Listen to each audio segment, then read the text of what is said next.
Mateo 5:13 dice: vosotros sois la sal de la tierra, pero si la sal se desvaneciere, ¿con qué será salada? No sirve más para nada, sino para ser echada afuera y hollada por los hombres. Fíjese cómo quedamos que en las bienaventuranzas me muestra lo que el creyente es y ahora me dice cuál es el propósito. Y para decirme Jesús, cuál es el propósito que tiene el creyente, el cristiano en este mundo, me presenta dos ilustraciones. La primera es esta, que es la sal de la tierra. Y la semana pasada, la semana que sigue, vamos a ver la otra ilustración que él presenta y dice: ustedes son la luz de este mundo. Ahora, ¿quiénes son la sal de la tierra y la luz de este mundo? Los bienaventurados, ¿sí? Ahora, esto nos presenta un contraste. La Biblia está llena de contrastes en lo que se refiere a pertenecer al reino de Dios y ser parte de este mundo, lo que es ser un creyente y lo que es ser un incrédulo. Y en esta parte donde él dice, en esta ilustración donde él nos presenta, es el clímax en realidad de su discurso.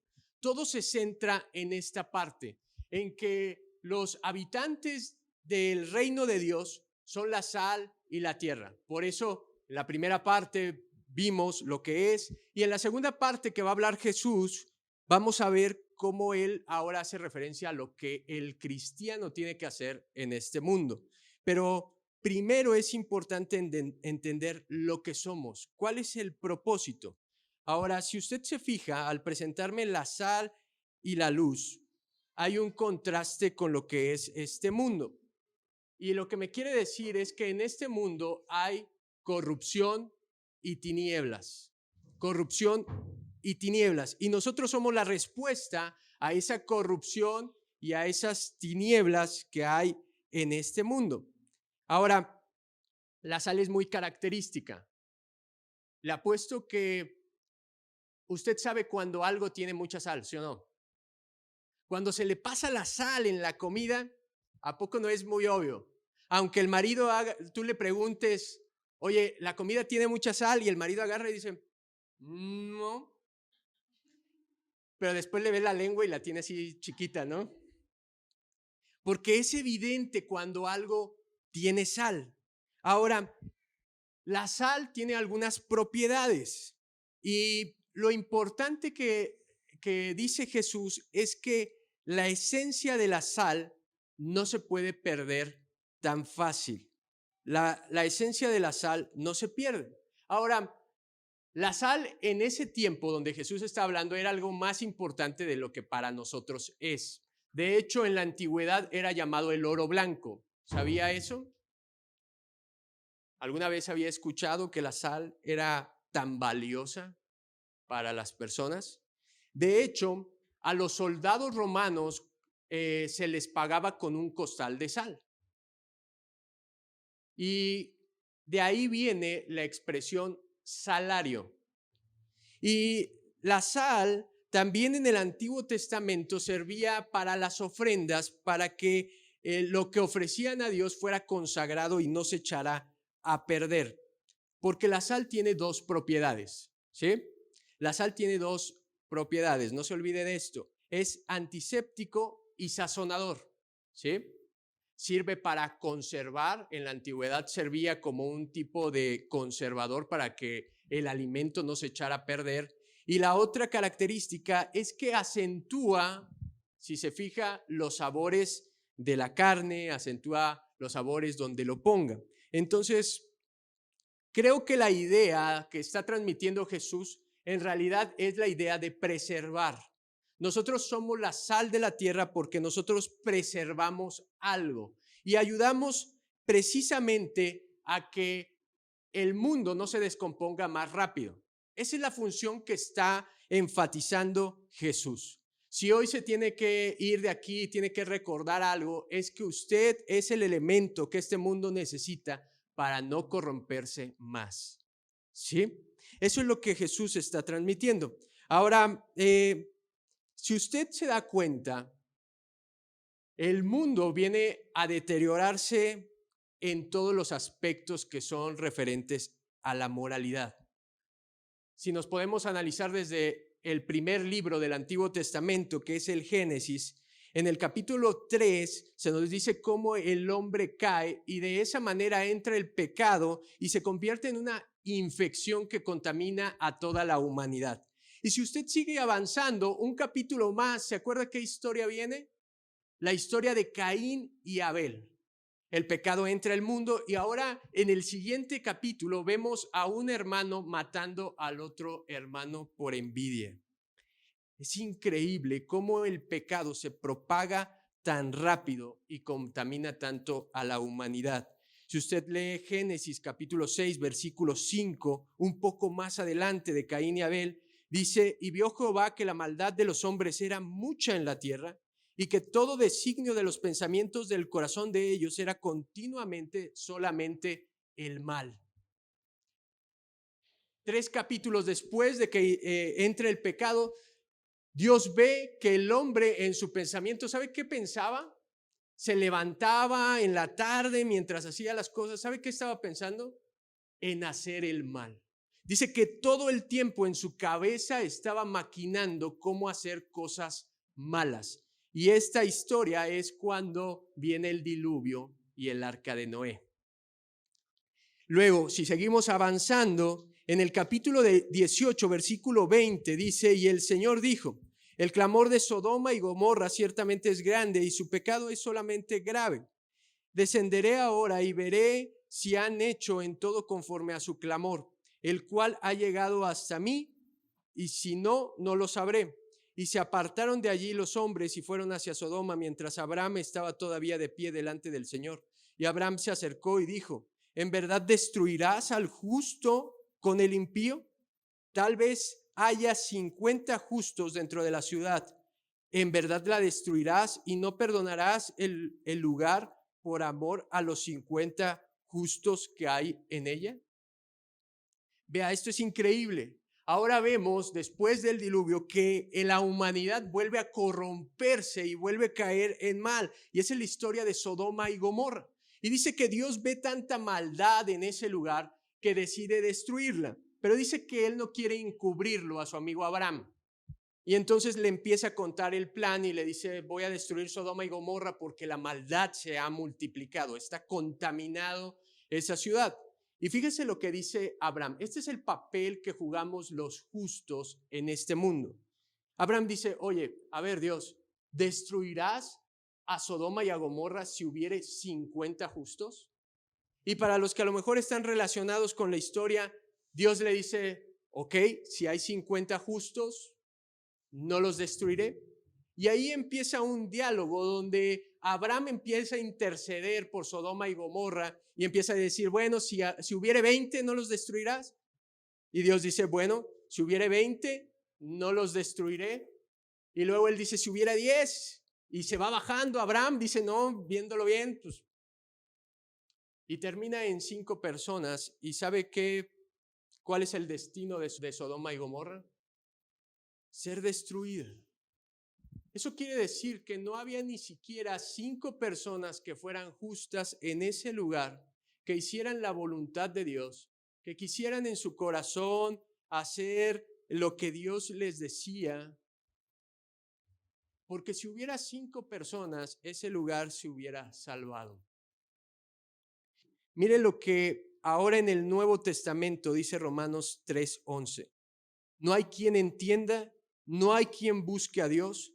Todos se desviaron, a unas se hicieron inútiles. No hay quien haga lo bueno, no hay ni siquiera uno. Sepulcros abiertos en su garganta, con su lengua engañan.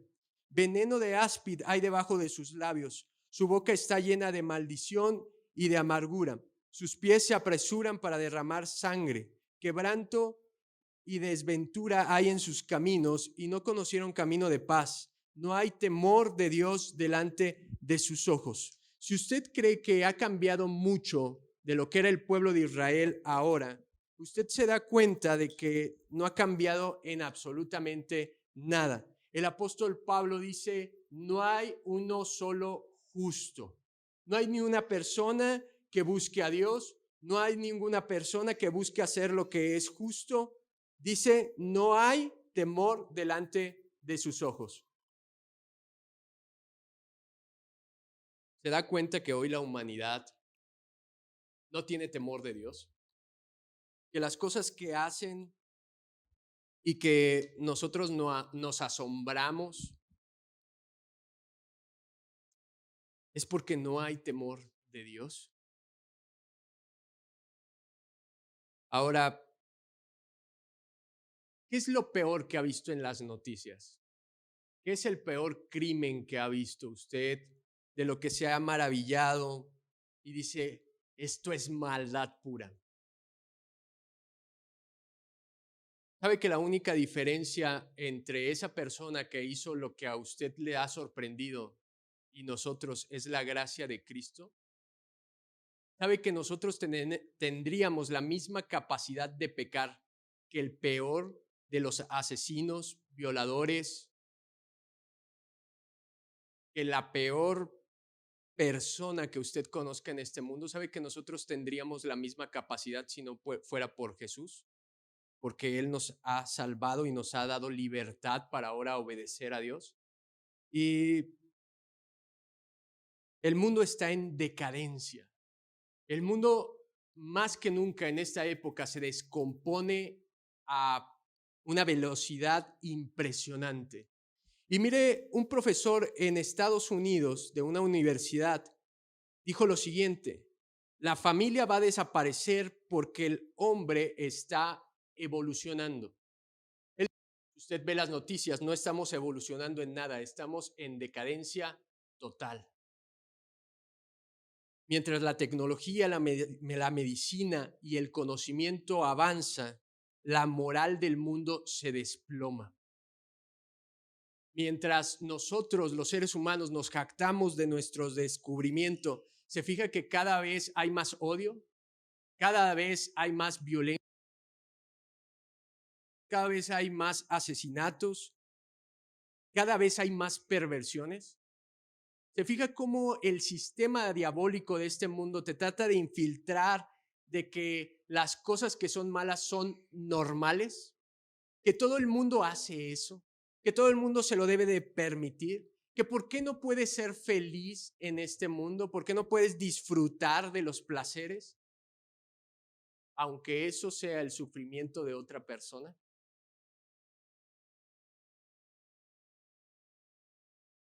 Sin duda, hoy no hay guerras mundiales, pero le pregunto, ¿qué tal las guerras que suceden en cada casa?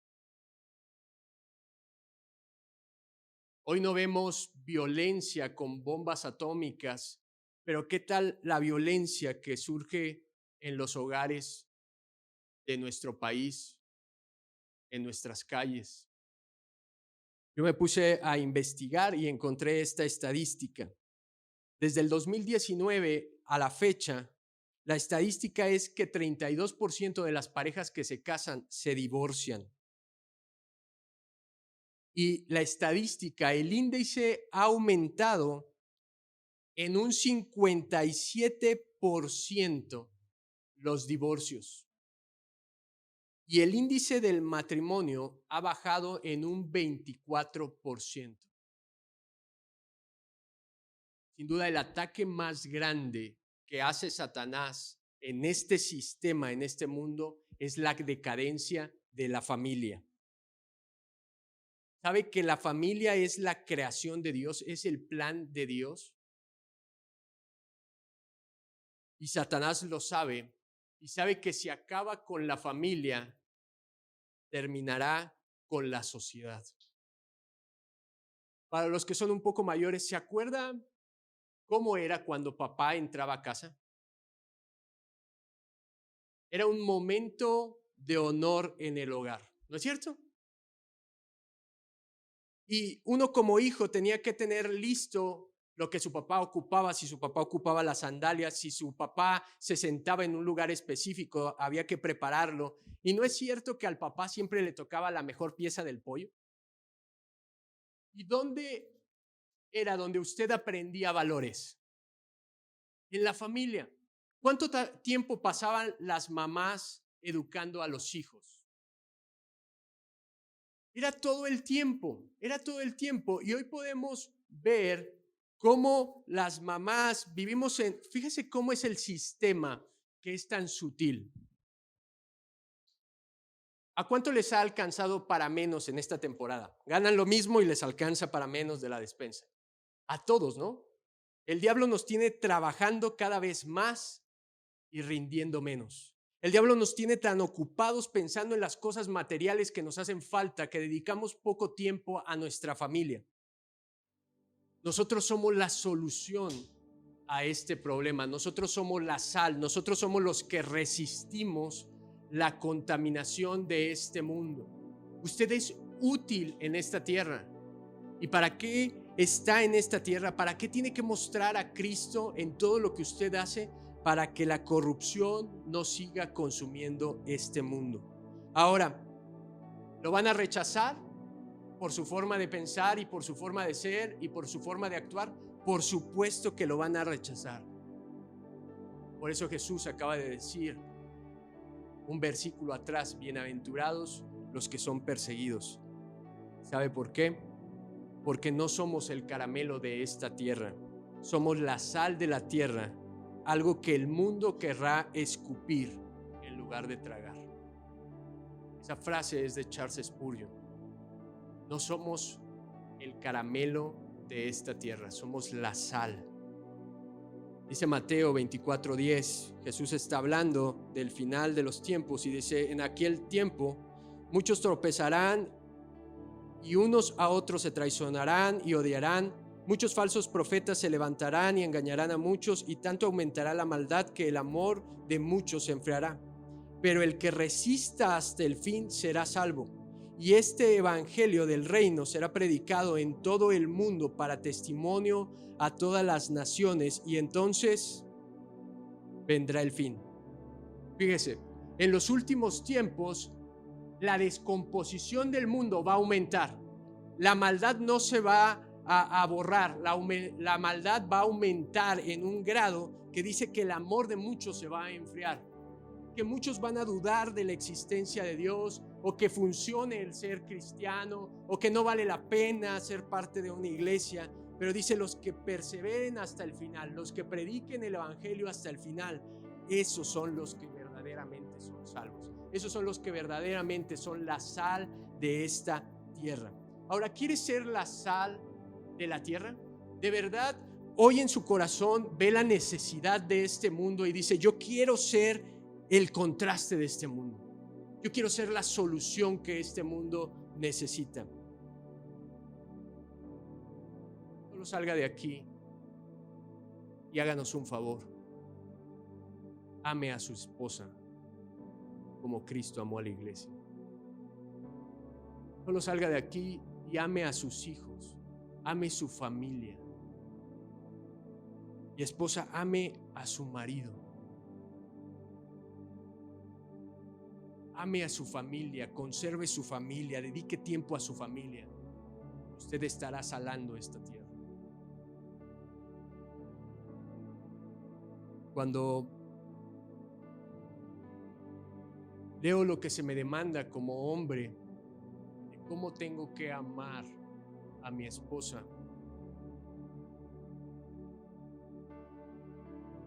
digo, si tan solo yo amara a mi esposa así, como Cristo que se entregó por amor a su iglesia, este mundo sería diferente. La vida de matrimonio no es fácil, yo lo sé. Y generalmente nuestras esposas tienen aquello que más nos hace irritar, ¿no es cierto? Dios les ha dado el talento para en esos detalles hacernos enojar. Pero ¿sabe qué es un propósito? Es el que usted se parezca cada día más a Cristo. ¿Y cuántos de nosotros podemos, como la Biblia dice, podemos decir que tratamos a nuestra esposa como el vaso más frágil?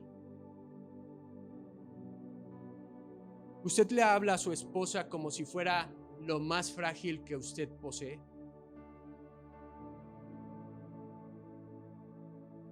Usted trata a su esposa como el tesoro más grande que hay en su vida después de Jesucristo. Cuando yo leo este versículo me da una tristeza porque yo digo, hay muchas áreas que tengo que mejorar. A veces estamos tan preocupados por el conocimiento que podemos adquirir de la Biblia o preocupados por lo que podemos hacer con nuestro talento, con nuestro dinero, que se nos olvida que en los pequeños detalles podemos hacer la diferencia. Los hijos, ¿qué tanto honran a sus padres? La Biblia dice que hay un primer mandamiento con promesa, y es: honrarás a tu padre y a tu madre. ¿Sabe que la Biblia demanda de los hijos obediencia? No les pide que entiendan a sus papás, no les pide que comprendan a sus papás. La Biblia dice que obedezcas y honres a tus padres. ¿Sabe que usted puede hacer la diferencia en este mundo si usted es un mejor hijo? ¿Sabe que usted es el modelo de este mundo, la sal de la tierra? Si usted tan solo tiene un amor sacrificial por sus padres, por su esposo, por su esposa, por sus vecinos.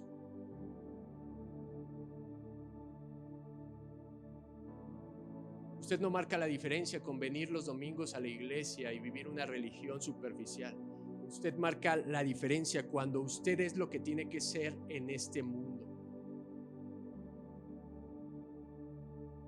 ¿Cómo es en el trabajo? En trabajos donde cada vez, si se fija, hay más demanda de los trabajadores y menos salario, donde son más exigentes y cada vez le pagan menos. ¿Usted cómo es como trabajador? Si le preguntáramos a todos los patrones que ha tenido en sus últimos trabajos, ¿qué concepto tendrían de usted? ¿Usted sería llamado cristiano? ¿Usted sería llamado la sal de la tierra? ¿Usted sería un trabajador excelente? Dice la Biblia que todo lo que hagamos, lo hagamos excelente porque lo hacemos como para Dios. ¿Sabe que los cristianos tendríamos que ser los vecinos más amables? La cuadra nos tendría que conocer como las personas más apacibles y más amables de toda la colonia. Porque en un mundo que vive en ira y egoísmo, nosotros somos la diferencia. Nosotros somos la diferencia y en esta sociedad. Ahora, ¿usted ve la diferencia en la iglesia a la que usted asiste? Fíjese cómo Jesús dice: vosotros sois la sal de la tierra. No dice tú eres la sal de la tierra, dice vosotros son la sal de la tierra. ¿Sabe de quién habla? Del cuerpo de creyentes, y eso hoy en día es la iglesia. Si la iglesia hace lo que tiene que hacer, la iglesia va a ser el conservador ante la descomposición de este mundo. Y hay tres cosas que la Biblia me dice que la iglesia hace. La iglesia exalta a Cristo y su palabra. La iglesia edifica a los santos, a los que pertenecen a ella, y gana a los perdidos de este mundo. Si la iglesia hace esas tres cosas que son su propósito, este mundo sería diferente. Decía Spurgeon: el mundo no lee Biblia, los incrédulos no leen Biblia. ¿Sabe qué lee el mundo? Cristianos. No espere que la gente inconversa lea la Biblia o lea un pasaje que usted le muestre. La gente que no conoce a Jesús lo va a leer a usted y a mí. Y la forma en que nos va a leer es cómo trata a su esposa, cómo trata a su esposo, cómo habla de sus papás, cómo los trata a sus papás, cuánto obedece a sus papás, cómo es como vecino, cómo es en su trabajo. Esa es la manera en la que el mundo nos va a percibir como cristianos, como la sal de este mundo. Ahora Jesús dice: si la sal pierde estas propiedades, si la sal deja de ser salada, no sirve para nada, sino que para ser echada fuera y hollada por los hombres. Déjeme decirle que la sal pura nunca pierde sus propiedades. La sal que está hablando Jesús aquí en este pasaje, donde pierde su propiedad de ser salada, es la sal del Mar Muerto. Y la sal del Mar Muerto es una sal que está contaminada por el yeso. Y era una sal que después de un tiempo perdía su capacidad de salar porque el yeso era mayor que la propiedad de la sal. Y por lo tanto no servía para conservar los alimentos. Y entonces, como no servía, la tomaban la sal y la llenaban en unos costales y la dejaban en el templo. Cuando el templo se inundaba por las lluvias y el piso estaba resbaloso, sacaban todo el montón de sal y lo regaban por el piso para que la gente no se resbalara. Y ahí es donde entra que era pisada por la gente, era echada fuera y pisada por la gente. Si un cristiano pierde su sustancia, no sirve para más que para hacer la burla o el desperdicio de este mundo. Ante la descomposición de este mundo, usted va a mostrar si es sal verdadera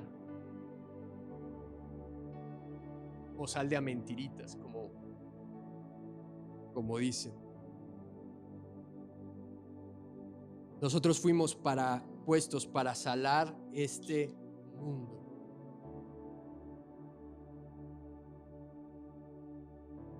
Cuando un cristiano entra en un lugar, sabe que el ambiente de ese lugar tiene que cambiar. Somos linaje escogido de Dios. Somos su real sacerdocio. Somos una nación santa, con valores diferentes, como un pueblo diferente. Somos lo que da sabor a este mundo. Como cristianos somos lo que le damos el buen sabor a este mundo. ¿No le gusta pensar esto? ¿No se emociona cuando ve la decadencia de este mundo y piensa que usted puede hacer la diferencia? ¿Sabe que hay gente que dice, no debería de traer hijos al mundo por cómo está la tierra, por los problemas? ¿Para qué los traigo a un mundo tan malo, tan terrible? Le quiero leer una historia de Woodrow Wilson. Contó la historia de que en una ocasión que estuvo en una barbería, dice, me hallaba sentado en la silla del barbero cuando me di cuenta de que una personalidad poderosa había entrado en el salón. Un hombre había entrado en silencio con el mismo propósito que yo de hacerme un corte en el pelo y se sentó en la silla junto a mí. Cada palabra que el hombre pronunciaba, aunque no era la más didacta, mostraba un interés personal en el hombre que estaba atendiendo. Y antes de que terminara de arreglar el cabello, estuvo consciente de que había asistido a una reunión evangelística, porque el Señor era D.L. Moody. Había estado sentado cortándose el pelo en esa silla. A propósito, me quedé en ese salón después de que él se fuera y noté el efecto singular que su visita había traído a la peluquería. Todos hablaban en voz baja. No conocían el nombre del personaje, pero sabían que algo había elevado los pensamientos de ellos. Sentí que me fui de ese sitio como si hubiera salido de un lugar de adoración. D.L. Moody es uno de los más grandes evangelistas del siglo XIX. Se lo conoce como el revolucionario del evangelismo moderno.